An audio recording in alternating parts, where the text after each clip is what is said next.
की क्लास में हम 10th क्लास से टॉपिक ट्रिग्नोमेट्री को करेंगे।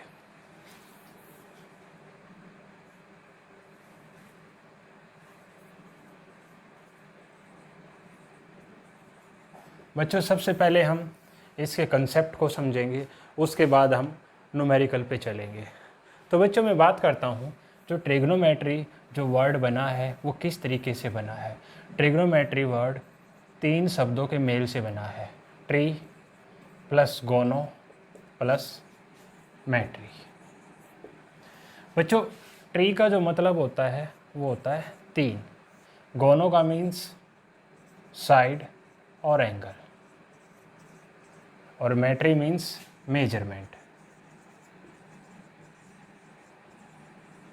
यानी कि 3 साइड और 3 एंगल की मेजरमेंट को हम क्या बोलते हैं, ट्रिग्नोमेट्री बोलते हैं। बच्चों ये तो था इसका मीनिंग। अब हम बात करेंगे इसकी डेफिनेशन की। डेफिनेशन क्या होती है? Study of triangle is called an trigonometry. यानी कि त्रिभुजों का अध्ययन करना ही क्या कहलाता है, ट्रिग्नोमेट्री कहलाता है। तो बच्चों यहाँ पे बेसिकली जिस ट्राइंगल को हम डिस्कस करते हैं वो होता है राइट एंगल ट्राइंगल। अब बच्चों बात करते हैं ट्रिग्नोमेट्री के उद्भव की, उत्पत्ति की। ट्रिग्नोमेट्री की उत्पत्ति एक यूनिट सर्कल से हुई है, और इस सिद्धांत के पीछे की जो कहानी है उसके पीछे बहुत सारे मैथमेटिशियन का हाथ रहा है। तो बात करते हैं सबसे पहले ट्रिग्नोमेट्री का जो ओरिजिन दिया वो दिया आर्यभट्ट ने। किस नाम से? साइन थीटा के नाम से, ठीक है ना। लेकिन हम उस इतिहास को इतना नहीं खंगालेंगे, अपने कंसेप्ट पे आगे बढ़ेंगे। तो बच्चों मैं बात करता हूँ पहले कि राइट एंगल ट्राइंगल क्या होता है। राइट एंगल ट्राइंगल जिसका एक कोण 90 डिग्री हो और जिसकी 2 भुजाओं के वर्गों का योग तीसरी भुजा के वर्ग के बराबर हो। The sum of square of 2 side is equal to square of 3rd side, ठीक है। तो इसको हम फिगर बना करके समझते हैं। ये आपके पास एक राइट एंगल ट्राइंगल है, इसका नामकरण कर देते हैं ABC। यहाँ पर B पर जो एंगल बन रहा है वो क्या बन रहा है, राइट एंगल बन रहा है, अर्थात 90 डिग्री का बन रहा है, ठीक है ना। BC जो यहाँ पर आपको हॉरिजॉन्टल लाइन नज़र आ रही है ये इसका क्या है, बेस है, इसको हिंदी में आधार कहते हैं। AB जो वर्टिकल लाइन आपको दिखाई दे रही है ये क्या है, इसका परपेंडिकुलर है, हिंदी में इसको लंब बोलते हैं। और AC जो स्लैंट लाइन आपको नज़र आ रही है ये क्या है, इसकी हाइपोटेनस है, हिंदी में इसको कर्ण बोलते हैं। आपने कई बार एक नाम सुना होगा पाइथागोरस प्रमेय, यानी कि पाइथागोरस थ्योरम। पाइथागोरस थ्योरम जो निकली है वो कहाँ से निकली है, बेसिकली राइट एंगल ट्राइंगल से निकली है।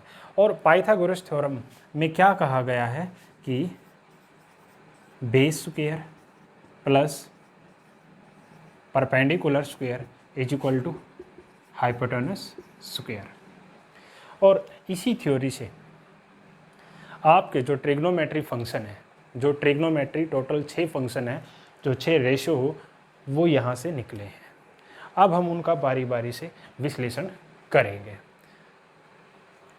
अब बच्चे इससे आगे की ओर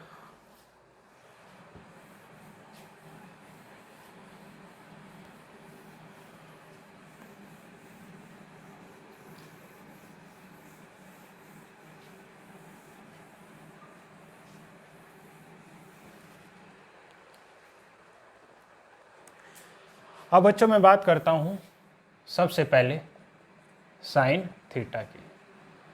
अब यहाँ पे साइन के साथ जो आपको ये थीटा नज़र आ रहा है ये क्या है, बहुत सारे बच्चे इसको समझेंगे कि सर ये तो मल्टीप्लाई में है। मैं ये कहूँगा कि जी नहीं, बहुत सारे समझेंगे जी इसको हम ऐसे भी लिख सकते हैं, मैं कहूँगा इसको ऐसे नहीं लिख सकते हैं। तो फिर ये है क्या डियर, यहाँ पे साइन के साथ जो ये थीटा है ये हमेशा जो बनता है कहाँ, बेस पर, और इसीलिए इसको कहा जाता है बेस एंगल। यानी कि राइट एंगल ट्राइंगल के बेस का निर्धारण कौन करता है, ट्रिग्नोमेट्री रेशो के साथ आने वाला ये एंगल। ये एंगल जहाँ पर होगा उस लाइन को ये क्या बना देगा, बेस लाइन बना देगा। Is it clear. अगर बात करते हैं मल्टीप्लाई की, अगर ये कुछ इस तरीके से होता साइन थीटा, अब थीटा यहाँ पर डेफिनेटली मल्टीप्लाई में है, बट ये वाला थीटा अब भी क्या है, इसका एंगल ही है। Is it clear. अब बच्चों बात करते हैं टोटल ट्रिग्नोमेट्री फंक्शन जो 6 होते हैं वो कैसे कैसे बने हैं। मैं पहले भी बोल चुका हूँ, इनका जो ओरिजिन है वो यूनिट सर्कल से है। इसके बारे में मैं यहाँ पे डिस्कस बिल्कुल भी नहीं करने वाला हूँ। अगर आपको लगता है कि यूनिट सर्कल के बारे में आपको अच्छे से समझना है तो आप कमेंट सेक्शन में मेंशन कर सकते हो, उसके लिए मैं अलग से वीडियो बना दूँगा। अब बच्चों मैं बात करता हूँ, आर्यभट्ट ने साइन थीटा की थ्योरी दी, उसके बाद जो नेक्स्ट आपका फंक्शन आया वो आया कोस थीटा। ये अकेले 2 ट्रिग्नोमेट्री रेशो हैं जिनसे बाकी 4 ट्रिग्नोमेट्री रेशो बने हैं। वो किसी न किसी तरीके से, चाहे इनको आपस में डिवाइड किया गया हो या इनको आपस में रेसिप्रोकल में लिया गया हो या अपोजिट में किया गया हो, ठीक है ना, ऐसे इन अदर ट्रिग्नोमेट्री रेशो का निर्माण हुआ है। ठीक है, तो मैं सबसे पहले तो टोटल ट्रिग्नोमेट्री रेशो से आपको परिचित करा देता हूँ।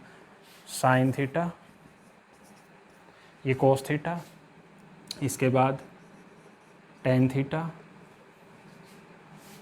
कोट थीटा, सिकेंड थीटा और कोसिकेंड थीटा। अब एक चीज़ और, बहुत सारे स्टूडेंट ट्रिग्नोमेट्री को दुनिया का सबसे मुश्किल टॉपिक मानते हैं, लेकिन रियलिटी में बच्चों ये दुनिया का सबसे आसान टॉपिक होता है। ज़रूरत है सिर्फ कंसेप्ट को समझने की। जो लोग मैथ से आज तक डरते आए हैं, डरने का सिर्फ और सिर्फ कारण यही है कि वो मैथ को या तो रटते हैं या फिर मजबूरी समझ करके पढ़ते हैं। ज़रा एक बार मैथ्स को समझने की कोशिश कीजिएगा। मैं ये आपको इस चीज़ का श्योरिटी देता हूँ कि अगर आप ढंग से उसको समझोगे तो आपको सबसे ज़्यादा जो लगाव होगा वो मैथ से ही होगा। चलो इससे आगे की बात करते हैं।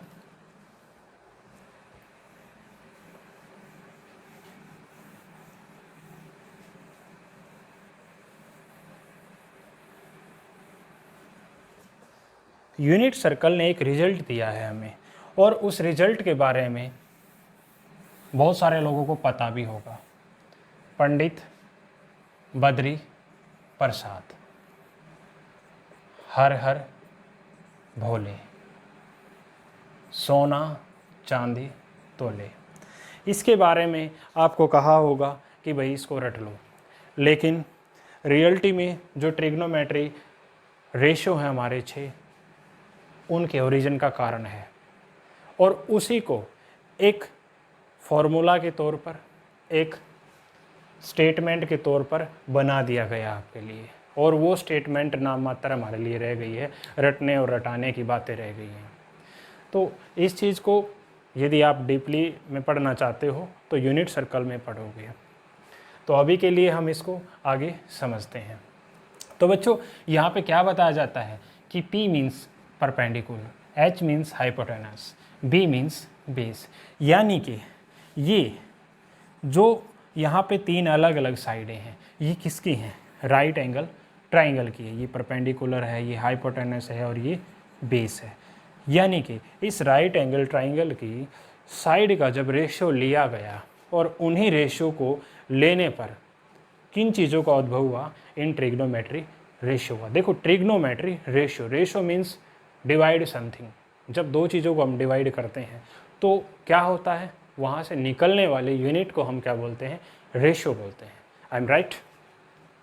बच्चों अब तक हमने ट्रिग्नोमेट्री के कंसेप्ट को समझा है। अब बात करते हैं अगले पड़ाव की, यानी कि हमारी जो एक्सरसाइज है 8.1, अब उसके क्वेश्चंस को करते हैं। अब बच्चों जैसा कि फर्स्ट क्वेश्चन में बोला गया है, in triangle A B C right angle at B, यानी कि किसी त्रिभुज ए बी सी में राइट एंगल कहाँ बन रहा है, बी पर। बी पर जो एंगल बनेगा वो 90 डिग्री का बनेगा।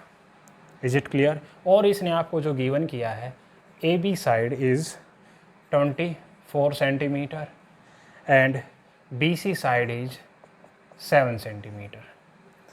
डिटरमाइन, फर्स्ट पार्ट में आपसे निकालने के लिए बोला गया है find the value of sine A and cos A, और सेकंड पार्ट में आपसे पूछा गया है find the value of sine C and cos C. ये आपकी एक्सरसाइज 8.1 का क्वेश्चन फर्स्ट है।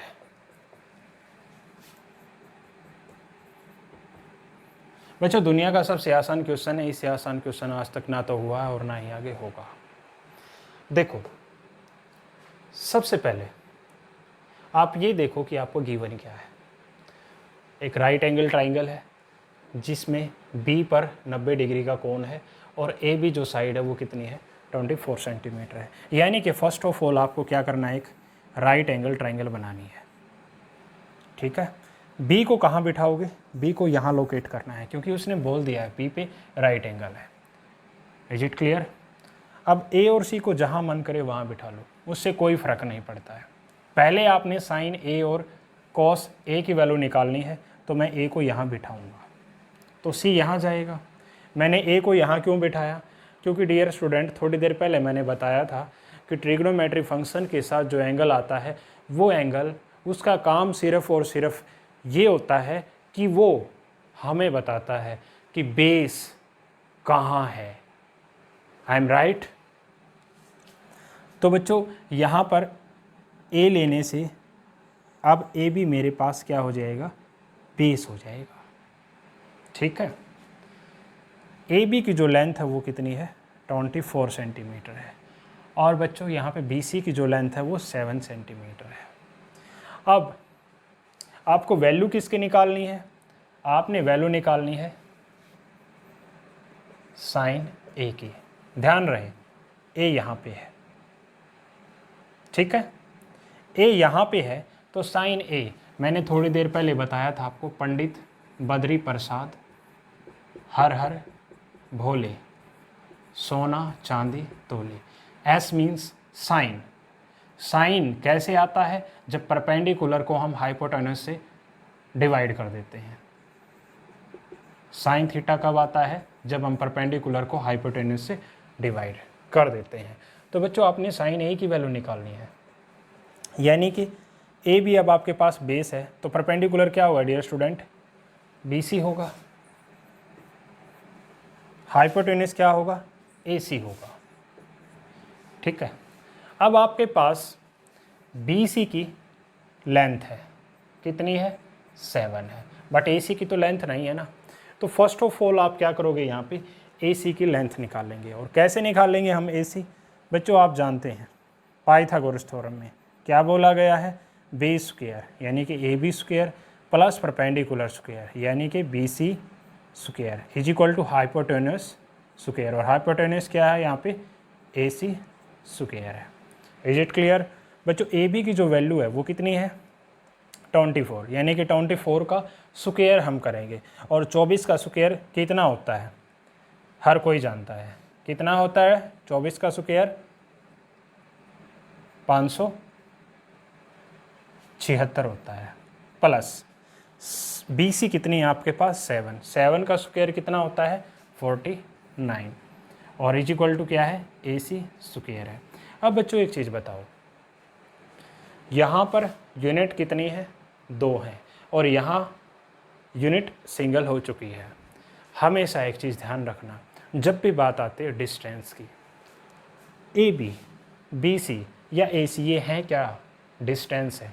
डिस्टेंस हमेशा सिंगल यूनिट में आता है।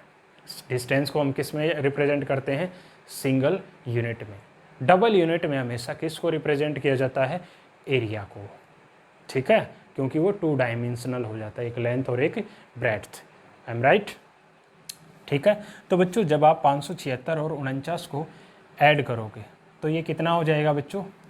6 और 9 5, 7 4 और 2 और ये 6 to 5 हो जाएगा। तो बच्चों इसको सिंगल यूनिट में लाने के लिए हम क्या करेंगे? Taking square root both side, ठीक है। अब स्क्वायर से रूट कैंसिल हो जाएगा और फाइनली आपके पास जो AC की लेंथ आएगी बच्चों वो कितनी आएगी? 25 आएगी। Is it clear? तो बच्चों यहाँ से आप किसकी वैल्यू निकाल सकते हो? साइन A की निकाल सकते हो। BC आपके पास 7 है और AC की लेंथ अभी अभी निकाल ली आपने, कितनी है? 25, ठीक है। अब आपसे यदि पूछता है कि भाई cos A की वैल्यू निकालो, तो वो भी निकाल सकते हो। cos कैसे निकलता है भाई? B/H। cos थीटा कैसे निकालते हैं? B/H, ठीक है। बेस क्या है यहाँ पे डियर? AB है, AB।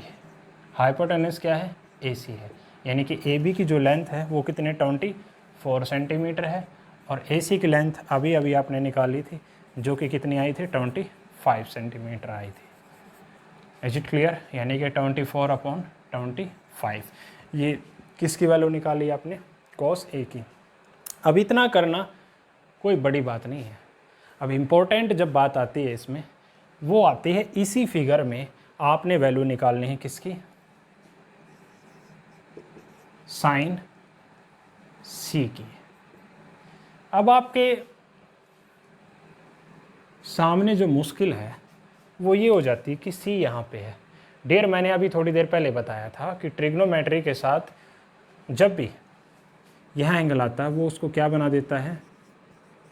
बेस बना देता है, ठीक है।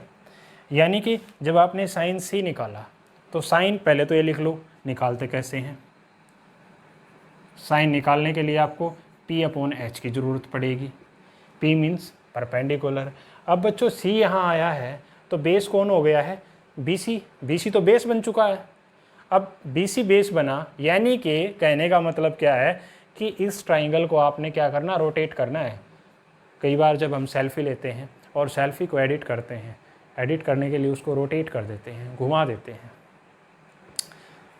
तो वही क्या होता है? रोटेशन होता है। जैसे कि ये मेरा हाथ है, अभी हॉरिजॉन्टल है, इसको मैं रोटेट करता हूँ तो वर्टिकल हो जाएगा। ठीक ऐसे ही इस ट्राइंगल को यहाँ से पकड़ के इधर खींच दिया तो ये क्या हो गया? रोटेट हो गया ना। अब ये वैसे दिखाई तो परपेंडिकुलर है, वर्टिकल है ये लाइन, दिखाई तो क्या दे रही है कि ये परपेंडिकुलर है, लेकिन C के कारण ये क्या हो जाएगा डियर? बेस हो जाएगा। अब BC यहाँ पे बेस बनता है तो AB क्या बनेगा फिर? डेफिनेटली ये परपेंडिकुलर होगा। तो साइन C की जब वैल्यू निकालेंगे तो AB क्या काउंट होगा? एज ए परपेंडिकुलर, यानी कि AB/AC क्या हो जाएगा डियर? ये AB/AC। और AB की लेंथ कितनी है? हर कोई जानता है 24 और AC कितनी है? 25। नेक्स्ट है बच्चों यहाँ पे cos C। cos की वैल्यू कैसे निकालते हैं? बेस/हाइपोटेनस। बेस को यदि हाइपोटेनस से डिवाइड कर देते हैं तो आपके पास जो रिजल्ट निकल करके आता है वो किसका आएगा? cos का आएगा। ठीक ऐसे ही अब बेस कौन था भाई? ये C एंगल है तो बेस तो यही होगा ना, यानी कि BC/AC। BC/AC यानी कि BC की लेंथ कितनी है? 7/AC की कितनी है? 25। उम्मीद है बच्चों ये आपने फर्स्ट क्वेश्चन किया, ये आपको अच्छे से समझ में आया होगा। तो इसके बाद हम नेक्स्ट क्वेश्चन की बात करते हैं। बच्चों मैथमेटिक्स को यदि आपको अच्छे से करना है तो आपको सबसे पहले फंडामेंटल क्लियर करने होंगे। जब तक फंडामेंटल क्लियर नहीं होंगे मैथ्स को समझना मुश्किल रहेगा आपके लिए। और एक प्रॉब्लम होती है बच्चों के सामने, मान लो कि आप जैसे तैसे करके 10th क्लास में होंगे और टीचर बोल रहे हैं कि भाई कंसेप्ट बनाओ, मैं भी बोल रहा हूँ, लेकिन बच्चे के सामने प्रॉब्लम ये है कि उसका पीछे का जो भी 6ठी 7वीं 8वीं 9वीं क्लास का जो भी टॉपिक है वो उसने छोड़ दिए हैं या काफ़ी टाइम हो गए हैं उनको रिवाइज किए हुए, इसीलिए वो भूल गया है। तो बच्चे के सामने बड़ी प्रॉब्लम होती है, उनको कैसे मेमोराइज किए। ठीक है ना। तो बच्चे मेरी क्लास में जब भी आप आओगे तो ये आपको प्रॉब्लम फेस नहीं होगी, क्योंकि जब भी हम जिस कंसेप्ट को करेंगे उसके अंदर जो भी चीज़ें हमारी स्टार्टिंग से लेकर अब तक हमने पढ़ते आए हैं वो यूज होंगी, मैं उनको बारीकी से बताता हुआ आगे की ओर पढ़ूंगा। ठीक है। तो बच्चों बात करेंगे सेकंड क्वेश्चन की। सेकंड क्वेश्चन में क्या बोला गया है, in figure 8.13 find tan p minus cot r। In question second find tan p minus cot r। और बच्चों यहाँ पे इसने फिगर ऑलरेडी दे रखी है। फिगर क्या है, कुछ इस तरीके से फिगर है, ये Q है, ये R है, ये P है, और इसकी लेंथ भी दे रखी है इसने 13 सेंटीमीटर, ये 12 सेंटीमीटर है। ठीक है ना। ठीक है, आपने ये रिजल्ट निकालना है बच्चों। अब बच्चों यहाँ पे सबसे पहले तो आपने क्या करना है, यहाँ पर QR को निकालना होगा। ठीक है। अब QR को निकालने के लिए आप किसका यूज करोगे, पाइथागोरस का यूज करोगे और किसका करोगे। ठीक है ना। तो आपको क्या पता है कि भाई PQ square plus QR square is equal to PR square. PQ कितना बच्चों 12 सेंटीमीटर, यानी कि 12 स्क्वायर प्लस QR हमें पता नहीं है, तो QR as it is equal to PR की वैल्यू कितनी है 13, यानी कि 13 स्क्वायर। इधर हम QR को ही रखेंगे, और 13 का स्क्वायर कितना होता है 169 होता है। ठीक है। बात करते हैं स्क्वायर की। 13 की स्क्वायर का मतलब क्या होता है बच्चों, 13 के साथ मल्टीप्लाई ही उसका स्क्वायर होती है, और जो कि कितना होता है 169 होता है। इतना तो सभी को पता होना चाहिए। 12 का स्क्वायर 144, इधर प्लस है तो बराबर से परे क्या होता है, अगर कोई प्लस में वैल्यू है बराबर से परे यदि वो जाती है तो वो किस में कन्वर्ट हो जाती है, माइनस में हो जाती है।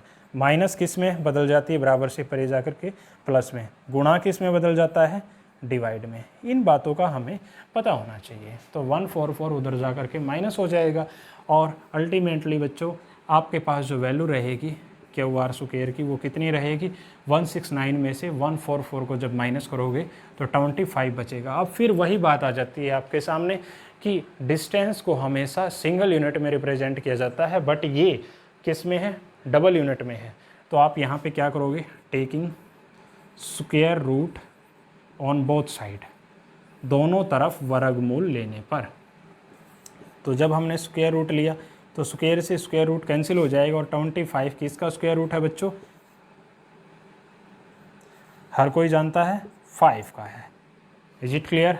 अब कुछ बच्चों के मन में ये बात आई होगी कि सर रूट हटाने के बाद दो वैल्यू आती है, एक पॉजिटिव और एक नेगेटिव। बेटा यहाँ नेगेटिव वैल्यू नहीं ली जाएगी, क्योंकि डिस्टेंस हमेशा पॉजिटिव में होता है, नेगेटिव में डिस्टेंस को नहीं लिया जा सकता। ठीक है। अब नेक्स्ट जो बात आती है कि भाई हमें वैल्यू निकालनी किसकी, टेंजेंट P की। अब tan की वैल्यू कैसे निकालेंगे, S means sine, C means cos और T means tan। tan theta की जब आपने वैल्यू निकालनी है तो क्या करना पड़ेगा, परपेंडिकुलर को बेस से डिवाइड करना पड़ेगा, यानी कि P/B। बच्चों यहाँ पे क्या नज़र आया आपको, P। फिर वही बात आ जाती है, P कहाँ है, इसमें ऊपर है। P ऊपर है तो बेस कौन बनेगा, PQ बनेगा। अब PQ बेस बनेगा तो परपेंडिकुलर कौन होगा, QR होगा। तो बच्चों ये क्या है, परपेंडिकुलर अपॉन बेस, यानी कि QR अपॉन PQ, और इसकी जो वैल्यू होगी वो क्या होगी बच्चों, QR की वैल्यू 5/12। I am right. इसके बाद आपने किसकी वैल्यू निकालनी है, कोट R की निकालनी है। बच्चों tan और कोट एक दूसरे के रेसिप्रोकल भी होते हैं और अपोजिट भी होते हैं। अगर आपको कोट थीटा की वैल्यू निकालनी है तो आपको कुछ नहीं करना, बस इस रेशियो को उलट देना है, यानी कि P/B क्या हो जाएगा, B/P हो जाएगा। ठीक है। तो बच्चों कोट R देखो कहाँ है, नीचे है, कोई बड़ी बात नहीं है।